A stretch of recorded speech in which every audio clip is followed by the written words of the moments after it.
J'ai voulu devenir aide-soignante parce que ma mère était aide-soignante. Elle a fait 25 années de nuit. Et donc le matin, quand elle revenait du travail, elle me réveillait pour m'emmener à l'école. Et pendant que je prenais mon petit déjeuner, elle me racontait toute sa nuit. Et ça m'a plu. Donc oui, cette situation me convient parce que j'ai déjà fait des stages dans le milieu hospitalier. C'est vrai que les horaires, c'est pas toujours rigolo, la charge de travail non plus. Mais moi, j'aime beaucoup le contact humain.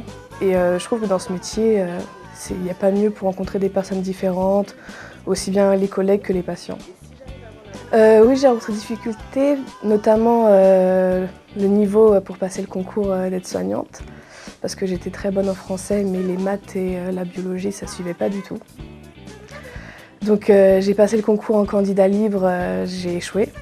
Pas de grand-chose, mais bon, j'ai échoué quand même.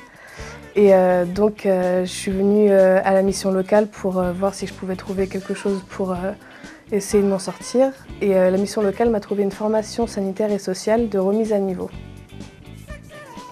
Et donc j'ai suivi cette formation pendant 6 mois. Au bout des 6 mois, j'ai repassé mon concours et donc cette fois-ci, je l'ai obtenu. La première fois que je suis arrivée à la mission locale, ma conseillère m'a aidée à faire des bons CV, des bonnes lettres de motivation. Et c'est vrai qu'il y a des choses toutes bêtes auxquelles je n'avais pas pensé, mais qui peuvent jouer. Par exemple, mon adresse email. Moi, j'avais mon adresse email que j'avais depuis que j'avais 12-13 ans. Et donc, ma conseillère m'a dit non, ça c'est pas bien.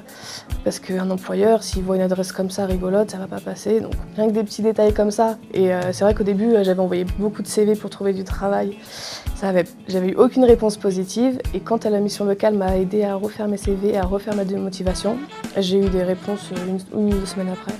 Quand j'ai fait mes stages, ça s'est toujours très bien passé. J'ai réussi mon écrit, j'ai réussi mon oral. Et maintenant, mon plus gros succès, c'est que j'ai réussi à rentrer dans l'école.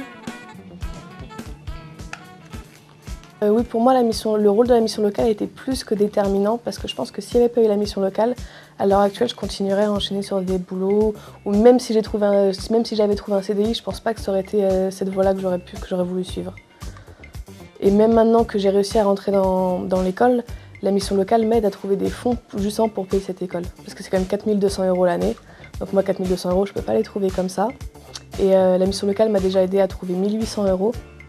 Et il y a bientôt une nouvelle bourse qui va s'ouvrir et c'est pareil, la mission locale va m'aider pour remplir les papiers et tout ce qui s'ensuit.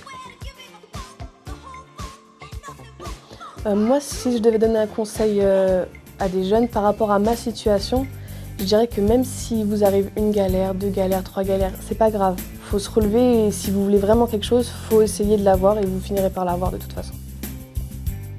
Ah, moi, je suis motivée à fond.